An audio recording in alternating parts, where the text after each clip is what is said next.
Hey guys, guess what? It's harvest day. It's the first harvest day, officially the first harvest day of 2022. I'm super grateful, super thankful. I'm going to be harvesting some njama over there on that bed over there. It is mixed in with some greens, some callaloo. So we are going to be harvesting. This is the traditional basket of my ancestors. I brought this all the way from Cameroon, and it always really connects me to my ancestors when I harvest vegetables and put them in here. So there's going to be some ba and jam soup.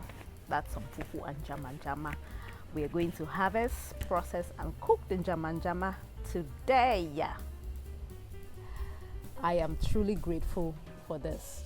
Just look at that. Look at that. This is going to be dinner on the table today. Fresh greens, fresh leafy veggies, nature's pharmacy.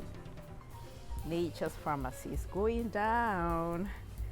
I will harvest this bed here and then this one as well. And maybe some of these over here, the ones in containers. See, that's njama growing in grow bags. So we're going to harvest all of that.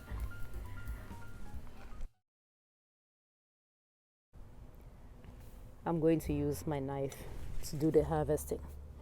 As I harvest, I'm going to thin out the njama as well. See, it's really packed together. Super packed together. Okay, so when I harvest, I am going to cut. I think I'm going to leave like 2 leaves.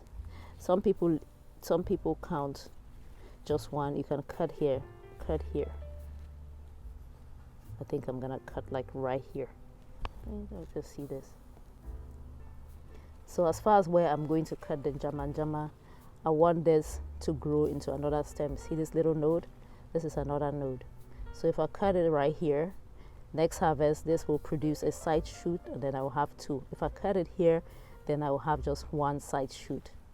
So it depends on what you have. I think I'm going to cut right here and have 1 side shoot because this is already too tall.